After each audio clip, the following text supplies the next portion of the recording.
Hotel ಉದ್ಯಮ ಸಂಕಷ್ಟದಲ್ಲಿದೆ. ಅದರ ಜೊತೆಯಲ್ಲಿ ಬಳಲಿ ಬೆಂಡಾಗಿರುವಂತಹ ಈ ಹೋಟೆಲ್ ಉದ್ಯಮಕ್ಕೆ ಒಂದಷ್ಟು ಎನರ್ಜಿ ಸಿಗುತ್ತಾ, ಬೂಸ್ಟ್ ಸಿಗುತ್ತಾ ಅನ್ನುವಂಥ ಪ್ರಶ್ನೆ. ಅದಕ್ಕೆ ಸಂಬಂಧಪಟ್ಟಂತೆ ಈಗಾಗಲೇ ಕೇಂದ್ರ ಆಹಾರ ಇಲಾಖೆಯು ಕೂಡ ಒಂದಷ್ಟು ಸೂಚನೆಗಳನ್ನು ಕೊಟ್ಟಿರೋದ್ರಿಂದ ಆಶಾವಾದ ಅಂತೂ ಇದೆ.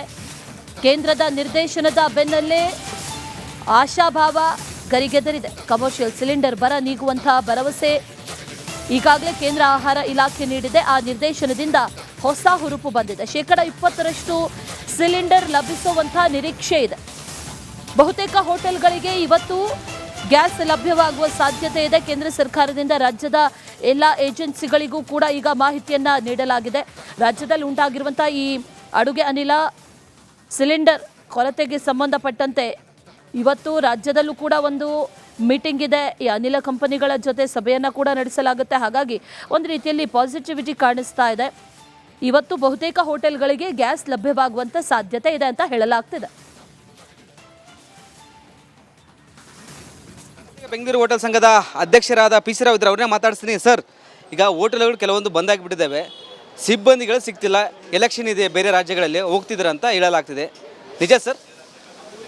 ಏಪ್ರಿಲ್ ತಿಂಗಳಲ್ಲಿ ಇಲೆಕ್ಷನ್ ಡಿಕ್ಲೇರ್ ಮಾಡ್ತಾರೆ. ಅಲ್ಲಿ ಆಧಾರ್ ಕಾರ್ಡ್ ಮೇಲೆ ಬ್ಯಾನ್ ಮಾಡ್ತೇವೆ ವೋಟ್ ಹಾಕದಿದ್ದರೆ ಅನ್ನುವಂಥ ಕೆಲವೊಂದು ವಾಟ್ಸಪ್ ಗ್ರೂಪ್ನಲ್ಲಿ ಬರ್ತಾ ಇದೆ. ಆದುದರಿಂದ ಖಂಡಿತ ಇಲೆಕ್ಷನಿಗೆ ವೋಟ್ ಹಾಕಬೇಕು, ಅವರು ಹೋಗಬೇಕು, ಅದು ಅನಿವಾರ್ಯ ಪರಿಸ್ಥಿತಿ. ಅದಕ್ಕೆ ನಾವು ಕೂಡ ಸಹಕರಿಸ್ತೇವೆ. ಆ ಇಲೆಕ್ಷನ್ ಯಾವಾಗ ಡೇಟ್ ಡಿಕ್ಲೇರ್ ಮಾಡಿದ ಮೇಲೆ ಇದರ ಬಗ್ಗೆ ಸಂಪೂರ್ಣ ಹೋಗ್ತಿದ್ದಾರಂತೆ, ಈಗಲೇ ಹೋಗ್ತಿದ್ದಾರಂತೆ ಬೇರೆ ಬೇರೆ ರಾಜ್ಯಗಳಿಗೆ. ಅವರು ಇಲೆಕ್ಷನ್ ಇದೆ ಅಂತ ಗೊತ್ತಾದರೆ 1 ತಿಂಗಳು, ಯಾವಾಗಲೂ ಔಟ್ಸೈಡ್ನವ್ರು ಹೋಗಿದ್ರೆ 1 ತಿಂಗಳು, ಯಾಕಂದರೆ ಹೋಗಲಿಕ್ಕೆ 3 ದಿವಸ ಬೇಕಾಗುತ್ತೆ, ಬರಲಿಕ್ಕೆ 3 ದಿವಸ ಬೇಕಾಗುತ್ತೆ. ಕನಿಷ್ಠ 30 ದಿವಸ ಅವರು ಹೋದರೆ ಔಟ್ ಸ್ಟೇಷನ್ ಎಂಪ್ಲಾಯೀಸ್ ಹಾಗೇನೆ ಕ್ರಮ. ಎಷ್ಟು ಪರ್ಸೆಂಟ್ ಜನ ಹೋಗ್ತಾರಂತೆ? ಸುಮಾರು 20% ಹೋಟೆಲ್ನಲ್ಲಿ ಇರುವಂಥ ಔಟ್ಸೈಡ್ ಎಂಪ್ಲಾಯೀಸ್ ಹೋಗುವಂಥ ನಿರೀಕ್ಷೆ ಇದೆ. ಅದು ಇನ್ನೂ ಕರೆಕ್ಟಾಗಿ ಎಲೆಕ್ಷನ್ ಡೇಟ್ ಗೊತ್ತಾದ ಮೇಲೆ ಅವರ ಜರ್ನಿಗಳನ್ನು ಪ್ಲ್ಯಾನ್ ಮಾಡಿ ಹೋಗೋರಿದ್ದಾರೆ. ಹೊಡಿತ ಬಿಡಲ್ವಾ, ಸಮಸ್ಯೆ ಆಗಲ್ವಾ ಸಿಬ್ಬಂದಿಗಳಿಲ್ಲ ಅಂದರೆ? ಖಂಡಿತ ಆ ಸಂದರ್ಭದಲ್ಲಿ ದೊಡ್ಡ ಸಮಸ್ಯೆ ಆಗ್ಬೋದು. ಸುಧಾರಿಸ್ಕೊಳ್ಬೇಕು. ಯಾಕಂದರೆ ಇಲೆಕ್ಷನ್ ವೋಟ್ ಹಾಕುವಂಥದ್ದು ಅವರವರ ಹಕ್ಕು. ಅದಕ್ಕೆ ನಾವು ಕೂಡ ಹೋಟೆಲ್ ಮಾಲೀಕರು ಕೂಡ ಸಹಕರಿಸಬೇಕಾಗ್ತದೆ. ಕಾದು ನೋಡೋಣ. ಈಗ 5-6 ದಿನ ಆಯಿತು ಹೋಟೆಲ್ಗಳು ಬಂದಾಯಿತು, ಎಷ್ಟು ಲಾಸ್ ಆಗಿದೆ ಅಂತ? ನಾನು ಆಗಲೇ ಹೇಳಿದ್ದೇನೆ, ರಾಷ್ಟ್ರದಲ್ಲಿ ಅತಿ ಕಡಿಮೆ ಹೋಟೆಲ್ ಬಂದಾಗಿರೋದು ಬೆಂಗಳೂರು ನಗರದಲ್ಲಿ. ಒಂದು 40,000 ಹೋಟ್ಲಲ್ಲಿ 20-25 ಹೋಟೆಲ್ ಬಂದಾಗಿದ್ದರೆ ಅದು ದೊಡ್ಡ ಸಮಸ್ಯೆನೂ ಅಲ್ಲ, ಅದು ದೊಡ್ಡ ವಿಚಾರನಲ್ಲ. ಆದರೆ ಇರುವಂಥ ಹೋಟೆಲ್ನಲ್ಲಿ ಮೆನುವನ್ನು ಕಡಿತ ಮಾಡಿರೋದು, ಸಮಯವನ್ನು ಕಡಿತ ಮಾಡಿರೋದು, ಹಾಗೂ ನಮಗೆ ಟೂರಿಸಮ್ನಲ್ಲಿ, ಇತರ ಬ್ಯಾಂಕ್ವೆಟ್ಸ್ನಲ್ಲಿ ಇತರ ಗ್ರಾಹಕರ ಸಂಖ್ಯೆ ಕಡಿಮೆ ಆಗಿರೋದು, ಕ್ಯಾನ್ಸಲ್ ಆಗಿರುವುದರಿಂದ ಸ್ವಲ್ಪ ಮಟ್ಟಿನ ಹೊಡೆತ ಆಗಿದೆ. ಇದೇ ರೀತಿ ಪರಿಸ್ಥಿತಿ ಮುಂದುವರಿದರೆ ಬಹುದೊಡ್ಡ ಹೊಡೆತ ಆಗ್ಬೋದು. ಲಾಸ್ ಆಗಿದೆ? ಎಷ್ಟು ಪರ್ಸೆಂಟ್ ಲಾಸ್ ಆಗಿದೆ? ಅದರ ಕರೆಕ್ಟಾದ ಸರಿಯಾದ ಲೆಕ್ಕಾಚಾರ ಸಿಗಲಿಲ್ಲ. ಆದರೆ ಈ ಗ್ಯಾಸ್ ತೊಂದರೆಯಿಂದ ನಮಗೆ ಕಂಪ್ಲೀಟ್ ಆಗುವವರೆಗೆ ಇದೇ ರೀತಿ ಮುಂದುವರಿದರೆ ಪರ್ಸೆಂಟೇಜ್ ಲೆಕ್ಕ ಏನು ಅಂದಾಜಿದೆನಾ? ಎಲ್ಲರಿಗೂ ಒಂದೊಂದು ಪರ್ಸೆಂಟೇಜ್ನಲ್ಲಿ ಲೆಕ್ಕ ಹೇಳೋಕ್ಕಾಗೋದಿಲ್ಲ. ಮೊತ್ತ ಮುಗಿಯುವ ಸಂದರ್ಭದಲ್ಲಿ 100 ಕೋಟಿಗಿಂತಲೂ ಹೆಚ್ಚಿಗೆ ನಷ್ಟ ಆಗ್ಬೋದು. 100 ಕೋಟಿಗೆಷ್ಟು ಆದರೆ ಇದೇ ಪರಿಸ್ಥಿತಿ ಮುಂದುವರಿದರೆ ಈ ಗ್ರಾಹಕರ ಸಂಖ್ಯೆಯೂ ಹೊಡೆತ ಆದರೆ 100 ಕೋಟಿಗಿಂತಲೂ ಹೆಚ್ಚಿಗೆ ಹೊಡೆತ ಆಗಲಿಕ್ಕೆ. Thank you sir.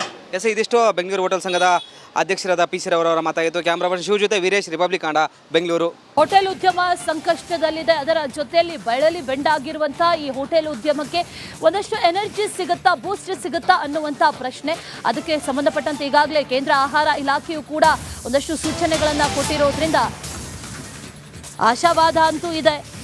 ಕೇಂದ್ರದ ನಿರ್ದೇಶನದ ಬೆನ್ನಲ್ಲೇ ಆಶಾಭಾವ ಗರಿಗೆದರಿದೆ. ಕಮರ್ಷಿಯಲ್ ಸಿಲಿಂಡರ್ ಬರ ನೀಗುವಂತಹ ಭರವಸೆ ಈಗಾಗಲೇ ಕೇಂದ್ರ ಆಹಾರ ಇಲಾಖೆ ನೀಡಿದೆ. ಆ ನಿರ್ದೇಶನದಿಂದ ಹೊಸ ಹುರುಪು ಬಂದಿದೆ. 20% ಸಿಲಿಂಡರ್ ಲಭಿಸುವಂತಹ ನಿರೀಕ್ಷೆ ಇದೆ. ಬಹುತೇಕ ಹೋಟೆಲ್ಗಳಿಗೆ ಇವತ್ತು ಗ್ಯಾಸ್ ಲಭ್ಯವಾಗುವ ಸಾಧ್ಯತೆ ಇದೆ. ಕೇಂದ್ರ ಸರ್ಕಾರದಿಂದ ರಾಜ್ಯದ ಎಲ್ಲ ಏಜೆನ್ಸಿಗಳಿಗೂ ಕೂಡ ಈಗ ಮಾಹಿತಿಯನ್ನ ನೀಡಲಾಗಿದೆ. ರಾಜ್ಯದಲ್ಲಿ ಉಂಟಾಗಿರುವಂತಹ ಈ ಅಡುಗೆ ಅನಿಲ ಸಿಲಿಂಡರ್ ಕೊರತೆಗೆ ಸಂಬಂಧಪಟ್ಟಂತೆ ಇವತ್ತು ರಾಜ್ಯದಲ್ಲೂ ಕೂಡ ಒಂದು ಮೀಟಿಂಗ್ ಇದೆ. ಈ ಅನಿಲ ಕಂಪನಿಗಳ ಜೊತೆ ಸಭೆಯನ್ನು ಕೂಡ ನಡೆಸಲಾಗುತ್ತೆ. ಹಾಗಾಗಿ ಒಂದು ರೀತಿಯಲ್ಲಿ ಪಾಸಿಟಿವಿಟಿ ಕಾಣಿಸ್ತಾ ಇದೆ. ಇವತ್ತು ಬಹುತೇಕ ಹೋಟೆಲ್ಗಳಿಗೆ ಗ್ಯಾಸ್ ಲಭ್ಯವಾಗುವಂತ ಸಾಧ್ಯತೆ ಇದೆ ಅಂತ ಹೇಳಲಾಗ್ತಿದೆ. ಬೆಂಗಳೂರು ಹೋಟೆಲ್ ಸಂಘದ ಅಧ್ಯಕ್ಷರಾದ ಪಿ ಸಿ ರಾವ್ ಇದ್ರು ಅವ್ರನ್ನೇ ಮಾತಾಡ್ತೀನಿ. ಸರ್, ಈಗ ಹೋಟೆಲ್ಗಳು ಕೆಲವೊಂದು ಬಂದಾಗಿಬಿಟ್ಟಿದ್ದಾವೆ, ಸಿಬ್ಬಂದಿಗಳು ಸಿಗ್ತಿಲ್ಲ, ಎಲೆಕ್ಷನ್ ಇದೆ ಬೇರೆ ರಾಜ್ಯಗಳಲ್ಲಿ, ಹೋಗ್ತಿದ್ದಾರೆ ಅಂತ ಹೇಳಲಾಗ್ತಿದೆ. ನಿಜ ಸರ್? ಏಪ್ರಿಲ್ ತಿಂಗಳಲ್ಲಿ ಇಲೆಕ್ಷನ್ ಡಿಕ್ಲೇರ್ ಮಾಡ್ತಾರೆ. ಅಲ್ಲಿ ಆಧಾರ್ ಕಾರ್ಡ್ ಮೇಲೆ ಬ್ಯಾನ್ ಮಾಡ್ತೇವೆ ವೋಟ್ ಹಾಕದಿದ್ದರೆ ಅನ್ನುವಂಥ ಕೆಲವೊಂದು ವಾಟ್ಸಪ್ ಗ್ರೂಪ್ನಲ್ಲಿ ಬರ್ತಾ ಇದೆ. ಆದುದರಿಂದ ಖಂಡಿತ ಇಲೆಕ್ಷನಿಗೆ ವೋಟ್ ಹಾಕಬೇಕು, ಅವರು ಹೋಗಬೇಕು, ಅದು ಅನಿವಾರ್ಯ ಪರಿಸ್ಥಿತಿ. ಅದಕ್ಕೆ ನಾವು ಕೂಡ ಸಹಕರಿಸ್ತೇವೆ. ಆ ಇಲೆಕ್ಷನ್ ಯಾವಾಗ ಡೇಟ್ ಡಿಕ್ಲೇರ್ ಮಾಡಿದ ಮೇಲೆ ಇದರ ಬಗ್ಗೆ ಸಂಪೂರ್ಣ ಹೋಗ್ತಿದ್ದಾರಂತೆ, ಈಗಲೇ ಹೋಗ್ತಿದ್ದಾರಂತೆ ಬೇರೆ ಬೇರೆ ರಾಜ್ಯಗಳಿಗೆ. ಅವರು ಇಲೆಕ್ಷನ್ ಇದೆ ಅಂತ ಗೊತ್ತಾದರೆ 1 ತಿಂಗಳು, ಯಾವಾಗಲೂ ಔಟ್ಸೈಡ್ನವ್ರು ಹೋಗಿದ್ರೆ 1 ತಿಂಗಳು, ಯಾಕಂದರೆ ಹೋಗಲಿಕ್ಕೆ 3 ದಿವಸ ಬೇಕಾಗುತ್ತೆ, ಬರಲಿಕ್ಕೆ 3 ದಿವಸ ಬೇಕಾಗುತ್ತೆ. ಕನಿಷ್ಠ 30 ದಿವಸ ಅವರು ಹೋದರೆ ಔಟ್ ಸ್ಟೇಷನ್ ಎಂಪ್ಲಾಯೀಸ್ ಹಾಗೇನೆ ಕ್ರಮ. ಎಷ್ಟು ಪರ್ಸೆಂಟ್ ಜನ ಹೋಗ್ತಾರಂತೆ? ಸುಮಾರು 20% ಹೋಟೆಲ್ನಲ್ಲಿ ಇರುವಂಥ ಔಟ್ಸೈಡ್ ಎಂಪ್ಲಾಯೀಸ್ ಹೋಗುವಂಥ ನಿರೀಕ್ಷೆ ಇದೆ. ಅದು ಇನ್ನೂ ಕರೆಕ್ಟಾಗಿ ಎಲೆಕ್ಷನ್ ಡೇಟ್ ಗೊತ್ತಾದ ಮೇಲೆ ಅವರ ಜರ್ನಿಗಳನ್ನು ಪ್ಲ್ಯಾನ್ ಮಾಡಿ ಹೋಗೋರಿದ್ದಾರೆ. ಹೊಡಿತ ಬಿಡಲ್ವಾ, ಸಮಸ್ಯೆ ಆಗಲ್ವಾ ಸಿಬ್ಬಂದಿಗಳಿಲ್ಲ ಅಂದರೆ? ಖಂಡಿತ ಆ ಸಂದರ್ಭದಲ್ಲಿ ದೊಡ್ಡ ಸಮಸ್ಯೆ ಆಗ್ಬೋದು, ಸುಧಾರಿಸ್ಕೊಳ್ಬೇಕು. ಯಾಕಂದರೆ ಇಲೆಕ್ಷನ್ ವೋಟ್ ಹಾಕುವಂಥದ್ದು ಅವರವರ ಹಕ್ಕು. ಅದಕ್ಕೆ ನಾವು ಕೂಡ ಹೋಟೆಲ್ ಮಾಲೀಕರು ಕೂಡ ಸಹಕರಿಸಬೇಕಾಗ್ತದೆ. ಕಾದು ನೋಡೋಣ. ಈಗ 5-6 ದಿನ ಆಯಿತು ಹೋಟೆಲ್ಗಳು ಬಂದಾಯಿತು, ಎಷ್ಟು ಲಾಸ್ ಆಗಿದೆ ಅಂತ? ನಾನು ಆಗಲೇ ಹೇಳಿದ್ದೇನೆ, ರಾಷ್ಟ್ರದಲ್ಲಿ ಅತಿ ಕಡಿಮೆ ಹೋಟೆಲ್ ಬಂದಾಗಿರೋದು ಬೆಂಗಳೂರು ನಗರದಲ್ಲಿ. ಒಂದು 40,000 ಹೋಟ್ಲಲ್ಲಿ 20-25 ಹೋಟೆಲ್ ಬಂದಾಗಿದ್ದರೆ ಅದು ದೊಡ್ಡ ಸಮಸ್ಯೆನೂ ಅಲ್ಲ, ಅದು ದೊಡ್ಡ ವಿಚಾರನೂ ಅಲ್ಲ. ಆದರೆ ಇರುವಂಥ ಹೋಟೆಲ್ನಲ್ಲಿ ಮೆನುವನ್ನು ಕಡಿತ ಮಾಡಿರೋದು, ಸಮಯವನ್ನು ಕಡಿತ ಮಾಡಿರೋದು, ಹಾಗೂ ನಮಗೆ ಟೂರಿಸಮ್ನಲ್ಲಿ, ಇತರ ಬ್ಯಾಂಕ್ವೆಟ್ಸ್ನಲ್ಲಿ ಇತರ ಗ್ರಾಹಕರ ಸಂಖ್ಯೆ ಕಡಿಮೆ ಆಗಿರೋದು, ಕ್ಯಾನ್ಸಲ್ ಆಗಿರುವುದರಿಂದ ಸ್ವಲ್ಪ ಮಟ್ಟಿನ ಹೊಡೆತ ಆಗಿದೆ. ಇದೇ ರೀತಿ ಪರಿಸ್ಥಿತಿ ಮುಂದುವರಿದರೆ ಬಹುದೊಡ್ಡ ಹೊಡೆತ ಆಗ್ಬೋದು. ಲಾಸ್ ಆಗಿದೆ? ಎಷ್ಟು ಪರ್ಸೆಂಟ್ ಲಾಸ್ ಆಗಿದೆ? ಅದರ ಕರೆಕ್ಟಾದ ಸರಿಯಾದ ಲೆಕ್ಕಾಚಾರ ಸಿಗಲಿಲ್ಲ. ಆದರೆ ಈ ಗ್ಯಾಸ್ ತೊಂದರೆಯಿಂದ ನಮಗೆ ಕಂಪ್ಲೀಟ್ ಆಗುವವರೆಗೆ ಇದೇ ರೀತಿ ಮುಂದುವರಿದರೆ ಪರ್ಸೆಂಟೇಜ್ ಲೆಕ್ಕ ಏನು ಅಂದಾಜಿದೆನಾ? ಎಲ್ಲರಿಗೂ ಒಂದೊಂದು ಪರ್ಸೆಂಟೇಜ್ನಲ್ಲಿ ಲೆಕ್ಕ ಹೇಳೋಕ್ಕಾಗೋದಿಲ್ಲ.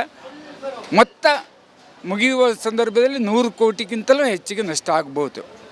100 ಕೋಟಿಗೆಷ್ಟು ಆದರೆ ಇದೇ ಪರಿಸ್ಥಿತಿ ಮುಂದುವರಿದರೆ ಈ ಗ್ರಾಹಕರ ಸಂಖ್ಯೆಯೂ ಹೊಡೆತ ಆದರೆ 100 ಕೋಟಿಗಿಂತಲೂ ಹೆಚ್ಚಿಗೆ ಹೊಡೆತ ಆಗಲಿತ್ತು. Thank you sir. ಎಸ್, ಇದಿಷ್ಟು ಬೆಂಗಳೂರು ಹೋಟೆಲ್ ಸಂಘದ ಅಧ್ಯಕ್ಷರಾದ ಪಿ ಸಿ ರಾವ್ ಅವರ ಮಾತಾಗಿತ್ತು. ಕ್ಯಾಮ್ರಾ ಪರ್ಸನ್ ಶಿವ ಜೊತೆ ವೀರೇಶ್, ರಿಪಬ್ಲಿಕ್ ಕನ್ನಡ, ಬೆಂಗಳೂರು. ಹೋಟೆಲ್ ಉದ್ಯಮ ಸಂಕಷ್ಟದಲ್ಲಿದೆ. ಅದರ ಜೊತೆಯಲ್ಲಿ ಬಯಲಲ್ಲಿ ಬೆಂಡಾಗಿರುವಂಥ ಈ ಹೋಟೆಲ್ ಉದ್ಯಮಕ್ಕೆ ಒಂದಷ್ಟು ಎನರ್ಜಿ ಸಿಗುತ್ತಾ, ಬೂಸ್ಟ್ ಸಿಗುತ್ತಾ ಅನ್ನುವಂಥ ಪ್ರಶ್ನೆ. ಅದಕ್ಕೆ ಸಂಬಂಧಪಟ್ಟಂತೆ ಈಗಾಗಲೇ ಕೇಂದ್ರ ಆಹಾರ ಇಲಾಖೆಯು ಕೂಡ ಒಂದಷ್ಟು ಸೂಚನೆಗಳನ್ನು ಕೊಟ್ಟಿರೋದ್ರಿಂದ ಆಶಾವಾದ ಅಂತೂ ಇದೆ. ಕೇಂದ್ರದ ನಿರ್ದೇಶನದ ಬೆನ್ನಲ್ಲೇ ಆಶಾಭಾವ ಗರಿಗೆದರಿದೆ. ಕಮರ್ಷಿಯಲ್ ಸಿಲಿಂಡರ್ ಬರ ನೀಗುವಂತಹ ಭರವಸೆ ಈಗಾಗಲೇ ಕೇಂದ್ರ ಆಹಾರ ಇಲಾಖೆ ನೀಡಿದೆ. ಆ ನಿರ್ದೇಶನದಿಂದ ಹೊಸ ಹುರುಪು ಬಂದಿದೆ. 20% ಸಿಲಿಂಡರ್ ಲಭಿಸುವಂತಹ ನಿರೀಕ್ಷೆ ಇದೆ.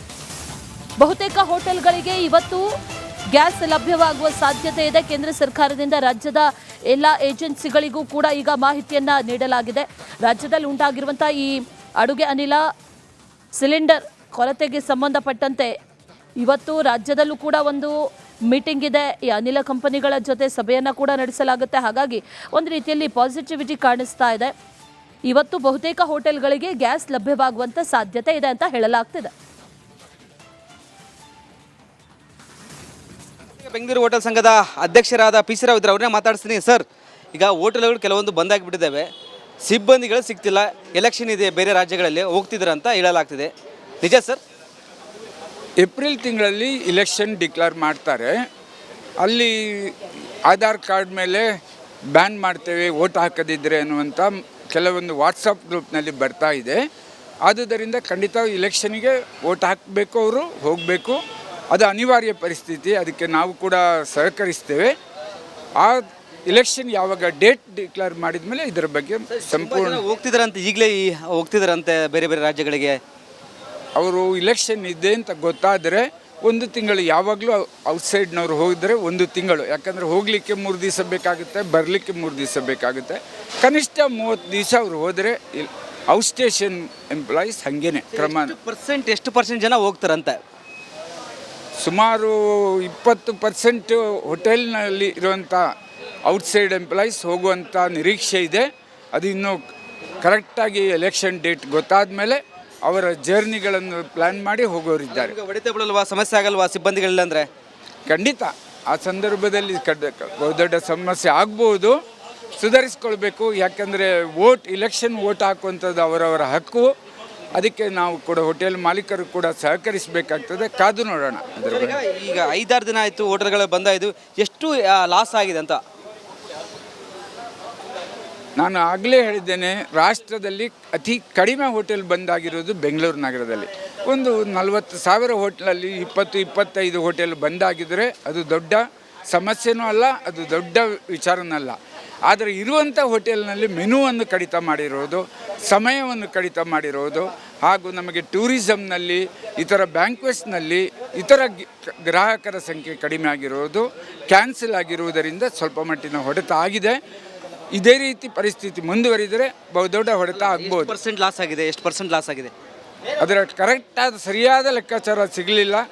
ಆದರೆ ಈ ಗ್ಯಾಸ್ ತೊಂದರೆಯಿಂದ ನಮಗೆ ಕಂಪ್ಲೀಟ್ ಆಗುವವರೆಗೆ ಇದೇ ರೀತಿ ಮುಂದುವರಿದರೆ ಪರ್ಸೆಂಟೇಜ್ ಲೆಕ್ಕ ಏನು ಅಂದಾಜಿದೆನಾ? ಎಲ್ಲರಿಗೂ ಒಂದೊಂದು ಪರ್ಸೆಂಟೇಜ್ನಲ್ಲಿ ಲೆಕ್ಕ ಹೇಳೋಕ್ಕಾಗೋದಿಲ್ಲ. ಮೊತ್ತ ಮುಗಿಯುವ ಸಂದರ್ಭದಲ್ಲಿ 100 ಕೋಟಿಗಿಂತಲೂ ಹೆಚ್ಚಿಗೆ ನಷ್ಟ ಆಗ್ಬೋದು.